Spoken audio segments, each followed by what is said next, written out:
Hello, faithful friends of the internet. I'm Jason Mayfield, and this is Grace for Today, the show where I teach the Bible, help you experience grace for life through Jesus Christ. Listen, today, this is episode 37, okay? Now, the reason that is important for you to know is today is episode 37. That means Tuesday's 38, Wednesday's 39, Thursday is 40.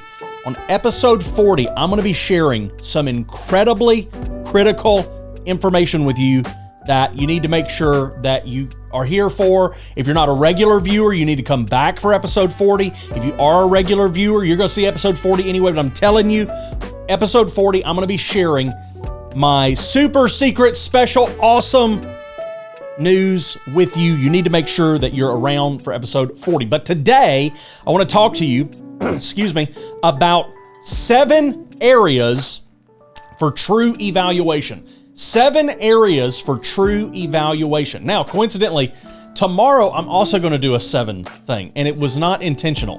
But when I did it, I thought, could Wednesday be a 7 thing? And it's not. I never push the content like that to a number or anything. I always let the content come to me. I'm a little more I'm a little more faithful to the content than that. So I want you to turn with me to Romans chapter 12, verse 3. Romans chapter 12, verse 3. This is not going to be a majorly Bible versey kind of message today. It's just going to more be a jumping off point from Romans chapter 12, verse 3, but I do want us to check it. Once you have it, you can text me. Let me know you got it, 941-202-6404. 941-202-6404. Just say, I've got it. I've got it. And if you've never texted me before, text me. People always ask me, they're like, I'm not sure I can text back to this number. It's me. You can text me. If I text you, you can text me. But you got to initiate. Because there's more of you than there is of me. So I'm not going to go around trying to initiate text messages. So anyway, we're going to go Romans chapter 12, verse 3. Let's read it together. It says, "For by the grace given to me, I say that everyone among you not to think of himself more highly than he ought to think, but to think with sober judgment, each according to the measure of faith that God has assigned." Really key there. I want to just point that out, that it says there, not to think more highly of himself than he ought to think. In other words, I like it that it says not more highly than you ought to think, because there is, you should think highly of yourself, but you should think at the appropriate level of highness. Okay? You need to think at the appropriate place for what you can do and what you're able to do. And, when you think of your own gifts and your own skills and your own spirituality and your own X, Y, and Z, whatever that may be, your caliber as a parent, your caliber as a spouse, whatever that may be, you need to think of yourself highly, but you need to think of yourself at the appropriate point. Which means that if you're really bad, you shouldn't think highly, you should probably think lowly, but you need to raise that up. We're talking today about true evaluation.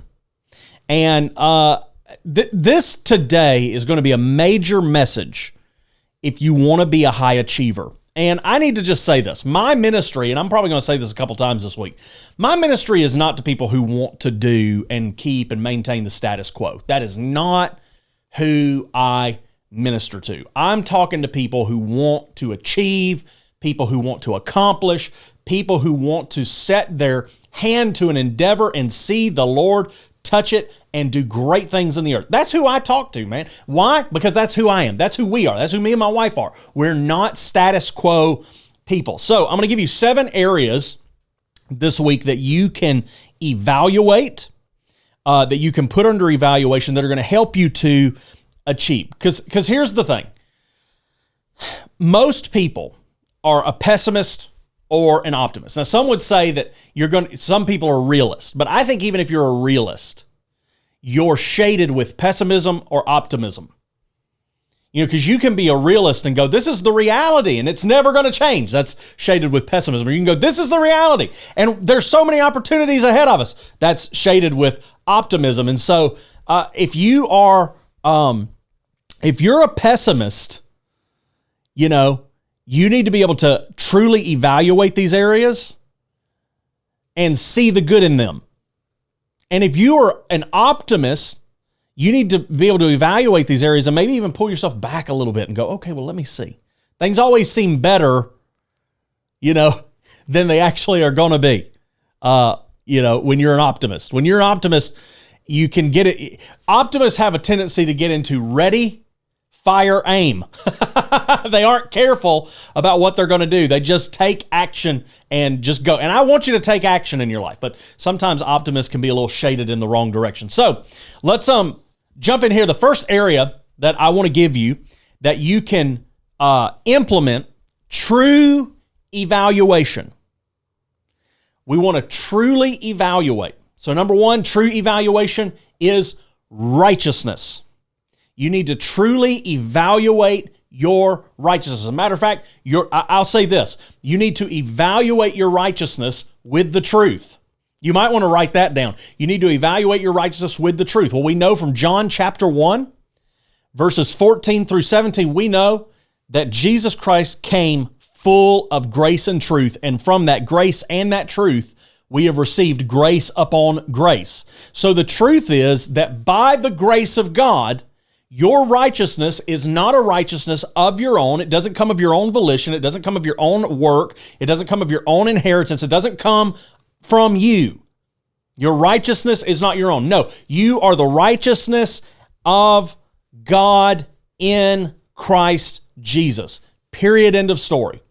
So whenever you start to evaluate yourself, especially on your righteousness, you need to evaluate and you need to come to the realization that your righteousness that you produce is insignificant, but the righteousness that Jesus has produced is more than significant. It is more than sufficient, and it has covered both him, you, and everybody else.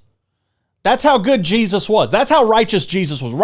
Jesus was so righteous that he goes to the cross, he dies for the sin of the world, and there's still enough left in the tank that he raised up from the dead. I mean, that's how righteous Jesus is. So Jesus is your source of righteousness. Now, this is important because the moment that you begin to assess your righteousness or evaluate your righteousness, and you start to see that you are the source of your righteousness, the moment that you start to believe that because you've done good, God's going to bless you. Because you've done the right thing, God's going to touch it. Because you've performed, now God's going to perform. Because I've done my part, now God's going to do his. When you start to think that way, and you no longer truly evaluate your righteousness as only coming from Jesus Christ, now you've come back up under the law. It's subtle, but it happens. Matter of fact, I find that a lot of people can be firmly planted in grace, but still find themselves reaching back into the law. You can be firmly planted and reach back in the law. That's why true evaluation is so important. So you want to make sure that you don't get back under the law. Why? Well, today we're talking about 7 areas for true evaluation. I just told you it's for high achievers. So if you want to be a high achiever, you want to make sure that your righteousness is anchored in Jesus and not in the law, because Galatians says that any man who is under the law is under a curse. Oh! But Jesus became a curse for us. So you need to make sure that your righteousness is not anchored in the law, but it's anchored in Jesus Christ. Period. End of story. And the more that you do that, and the more that you return to that and make sure you're keeping it there, the more success you're going to have, the more peace you're going to have, the more fun you're going to have. I'll be back with the other 6 areas in just a moment. I want to take a moment right here in the middle of our show today and just say thank you to the monthly ministry partners over at jasonmayfield.com/give. I give you that domain because you also can go over there and become a monthly ministry partner today. And I want to talk to you about that for a moment, but I do just want to say thank you to those of you who are giving on a monthly basis. Since we started this show at the beginning of the year, our monthly ministry giving has doubled. Can you believe that? We went from $200 at the beginning of January to now we're bringing in about $436 every month in ministry donations. Now, while I'm incredibly grateful for that, as you can imagine, there's very little that we can do with $436 a month. Nothing that you give is insignificant, but I will tell you that what ministry we're in happens to be something that does just take a lot and a lot of effort and a lot of energy and a lot of money. And so we need you to give. We need you to take a moment today and head over there. There's some reasons that I need you to give. There's some reasons for it. The number one reason is that we have a major concern right now, and that is censorship. We want to make sure that no matter what political persuasion might be censored, no matter what news might be censored, we want to make sure that the gospel of Jesus Christ is not censored in one way, shape, or another. We want to make sure that the gospel of Jesus Christ is freely available to people in its entirety. Reality is, in all of the free areas where we produce ministry, I do have to be a little careful about what I'm saying. Because if we want to reach anybody, we got to make sure that the video doesn't get flagged or pulled or shut down. So we have to be a little careful. So number one areas that we're concerned about that your giving is going to help us with is censorship. We're trying to build some platforms where we can get that information out to you better. And no platform that you share with me is going to be the solution. No alternative to Facebook or alternative to YouTube is the solution. We have the solution. It's going to cost us about $3,000 a month. The other thing, though, that we want to be able to support other ministries. I think you would agree, if you're enjoying this content, that we need to get more ministers doing this. Some good quality people making content like this and not the same old faces that we see from Christian television. I love those folks, but we need to get new faces and new voices on video. And while I've sent, several $1,000s worth of stuff to people, I've bought cameras and lights and audio equipment and stuff for other ministers in the past year even. I've helped start some channels financially. I'm limited in what I can do. I can only help a person here and a person there. Together, we could launch entire media ministries if we work together. And that's going to require your giving. And so I need you today, right now, as you watch this, press pause, go to jasonmayfield.com/give and set up your monthly ministry gift. jasonmayfield.com/give. All right, so now we're going to cover the other 6 areas. A moment ago, what we talked about the first area, making sure that you truly evaluate your righteousness. Number two, true evaluation. You need to evaluate your giftings. You need to evaluate your giftings, your gift set. You need to truly evaluate this. The question that you need to be asking yourself is, what am I good at? And the way to know the difference between like a gift and a skill is to know, what are you naturally good at? Not what have I worked to learn, but what am I naturally good at? What's my proclivity in life? What does it lean towards? What am I naturally gifted with? The reason you want to ask this question is for a couple of reasons. Number one, this is going to be the area where you're probably going to be able to make the most money. Because if you're gifted at it, you're probably able to do it in less time than other people are. So you can take that, you can turn it around, you can use it in other areas of life. You can monetize. So I have some giftings and I move really quickly in those areas that I'm gifted at. And because of that, I'm able to, or in the past, I don't do it anymore because I don't want to, but in the past, I've been able to monetize those gifts, charge less money, but still be above everyone else's hourly rate because I can do it so quickly. It's a gifting. I can monetize it. But here's the reason that we really got to truly evaluate our gifts. In the church, we have a tendency, and I really want to say this, in the church, we have a tendency to celebrate things that we ought not celebrate. And y'all all know, because you've got people in your church who've gotten up and sung specials who can't sing, they've drawn art, they can't draw, and we've watched people do things, and because we want to love them with the love of the Lord, we say, good job, brother. Good job, sister. And really, they're terrible at it. But when you truly evaluate your gifts, it can make a big impact on your life. Matter of fact, knowing your giftings can tell you where you can make the biggest impact in the world. Not only can it tell you where you can make the biggest impact in the world, it's probably an indication towards your calling. The things you're good at and the things you want actually typically can be really great in the equation of figuring out what you're called to do. Number 3, true evaluation, effort. You need to know your effort. Listen to this. People ask me all the time, because I am a high achiever, people trying to reconcile the grace message and the doing message. You got to do things, but you're under grace, but nothing that you do makes you righteous. People, listen to me. Grace is not against effort. Grace is against earning. Grace is against effort. I think you ought to go out there and try your hardest and do your best to do everything that you do in your life. But grace isn't against effort. It's against earning. So, the question is, in areas of your life where you want to see results, have you actually put in the effort that the results require? For instance, right now, I want to lose weight. I know for a fact I have not put the effort in. I've got some plans I'm going to step into. I haven't put the effort in right now. I'm putting effort into a lot of other areas in my life, but I'm not sitting over here going, oh, I've tried everything and I just can't lose the weight. Oh, it's just the way I know my body and I was just designed to be bigger and all this bull that everybody talks about. No, I just know I'm not putting the effort in right now. I'm not getting the results. I know areas where I'm putting in effort, where I'm not. You need to know where you're putting in effort. We get calls in business all the time, me and Ashley, from people who will say, well, I'm doing everything. I'm working all day long and I'm not seeing any results. Are you really? Are you really? I have yet to get one of those calls where I believed these people were working as hard as they said. Are you actually putting in the correct amount of effort, the appropriate amount of effort to get the results you want to get? Number four, true evaluation of your capacity. You need to get true evaluation of your capacity. I ask people this question a lot. If God was to release everything you wanted and everything you've asked him for today, if he was to release it into your life, could you handle it? My gut tells me no.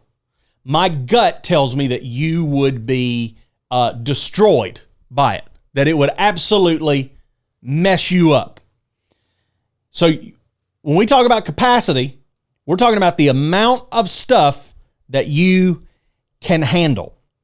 And so we go around and we're asking God for things, and then we want to attach to it, well, he's able to do more than I could ask or imagine or even think. And now to him who's able to do exceedingly abundantly. Yes, he's going to answer my prayer so great. If God gave you more than you were asking to, it'd kill you. You can't even handle the stuff you're asking for. And you want to go around and start talking about that. You've got to grow your capacity. Your capacity has to grow. A true evaluation of your capacity gives you the opportunity to expand that capacity, grow that capacity, and prepare yourself to handle more. For instance, the parable of the talents. This is a great example. Parable of the talents. Jesus, the master in the story, the master gives one servant a certain amount of talents, another a certain amount of talents, and another a certain amount of talents. And look why, right here in Matthew 25. It says, to one he gave 5, to one he gave 2, to one he gave 1, to each according to his ability or his capacity, what he had proved himself to do. Ability and capacity, very similar. I won't get into that. But you need to be aware of your capacity. Number 5, true evaluation of your finances. You need to get a true evaluation of your finances. If you aren't aware of your financial position, you will not grow it. I will be honest with you. This is an area where I feel like I need to improve a little bit. I am aware we are fine. We're making it. We're getting by. I've got money in the bank. But I'm going to tell you something. I'm not saving and investing at a rate that I think is appropriate. I'm missing the mark in that area. So becoming very aware, and what it comes down to is just sitting down and constantly looking at it. My greatest moments of financial success are when I'm sitting down and I'm constantly looking at it. So you need to get aware. If you want to grow your finances, you got to get aware of it. One of the things I encourage everybody to do, get on a written budget. Get on a written budget. I've talked about that in other episodes. Go back and watch all 36 episodes before this one, and you'll figure out how to get on a written budget. But another thing is some of y'all got to get real about your debt. Some of y'all are in debt, and you don't even know it. I cannot tell you how many times I have asked people, I said, hey, do you have any debt? And they say, no, I'm debt-free. Do you have a car payment? Yes. You are not debt-free. You need to get real about your debts. You need to have an honest look at how much money you owe people. Then you need to go look in the mirror and say, I'm broke. And then you need to fix it from there. Total Money Makeover by Dave Ramsey. It'll fix that debt problem in your life if you implement it. Number 6, true evaluation of your health. Okay, I just said this a moment ago that I know that I'm not losing weight. I know I'm bigger than I need to be right now. I know some things. I feel things in my body at the moment that I'd like to see changed.